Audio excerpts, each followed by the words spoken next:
Final day of the NBA regular season, Masters, final round. Suns over Denver. NASCAR. Joker didn't play. KD had 29, undefeated. Not just a sneaker store on La Brea, also KD in Phoenix. Wow. Here's the West play-in. Look at you. Suns now locked into the 4. Lakers, Clippers, Warriors, Pelicans could all get the 5. Yeah. Who should the Suns be the most afraid of, Nick? I think they, without question, should. I'm going to remove the Pelicans from the discussion to a degree. I think they should be most afraid of the Lakers, and I think they should most want the Warriors.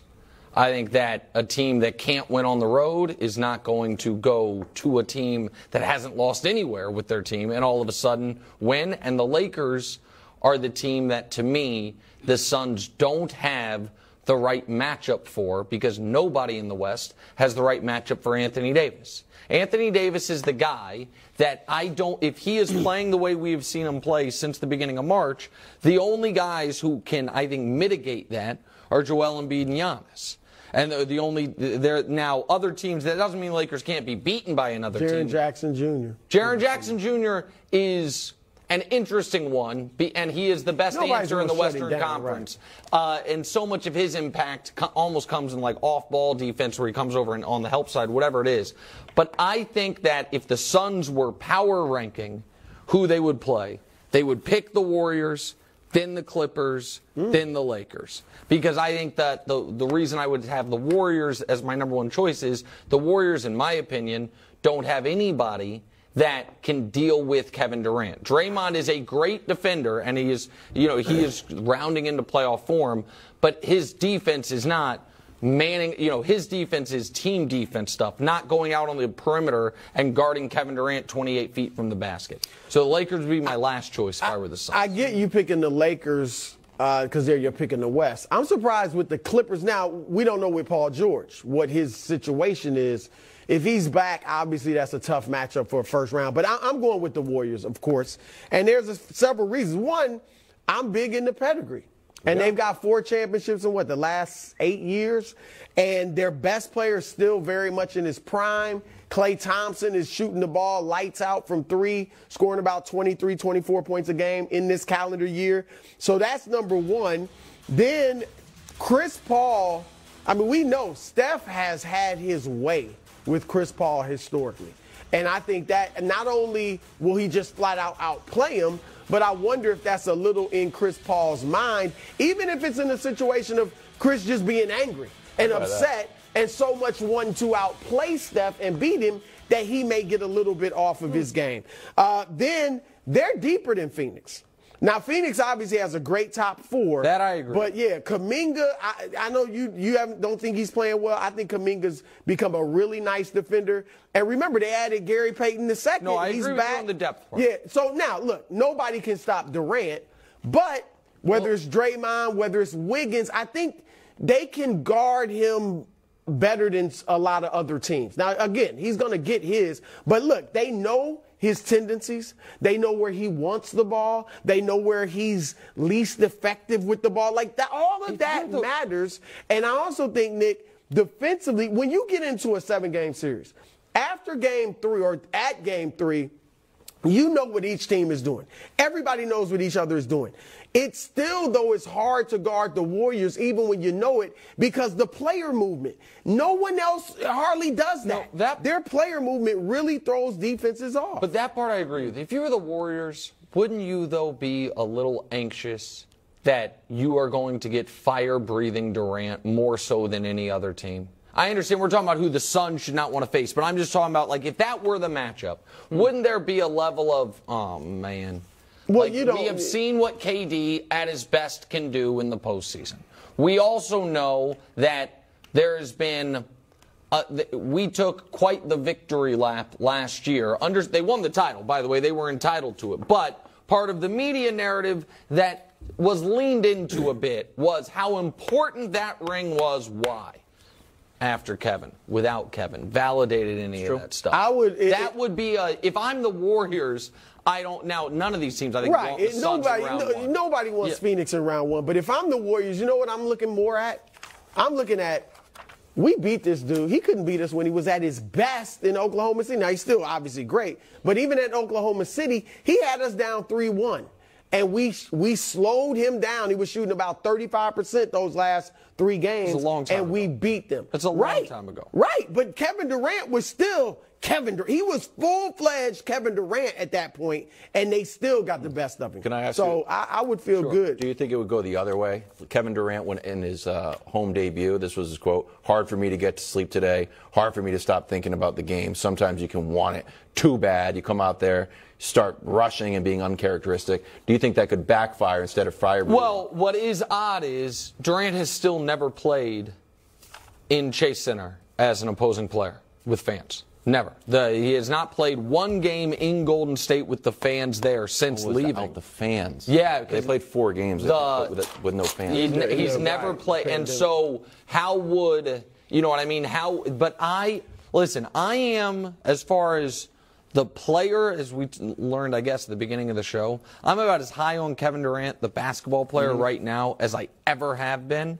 And I think that he maybe would relish the opportunity more so than against Kawhi, even against LeBron, to be able to dispatch of the Warriors. I think that mental, because you're right, I think that's a good point, but I think the Warriors will feel the same way.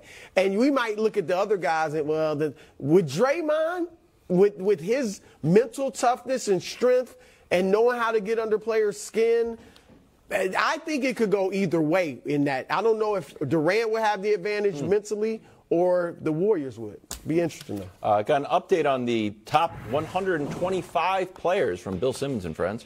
Joker's still at 1. Giannis, Embiid, Curry, and then Luka, whose team is tanking. Nick, do you have any issues here? What do you think?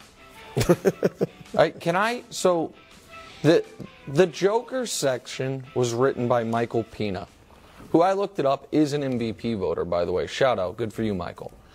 Here's what he wrote to lead off the Nikola Jokic section. I would like to read it in full. Jokic is a once-in-a-lifetime basketball phenomenon. As a back-to-back MVP, who would probably win the award a couple more times if it were decided by voter fatigue-proof robots instead of narrative-sinking human beings. I like this. He's straight up, without equivocation, the best player on the planet. I like that. Robots. So here's the thing, Brew. I respect Michael, and I believe that he is being earnest in that is what he believes. I didn't think anyone actually believed that.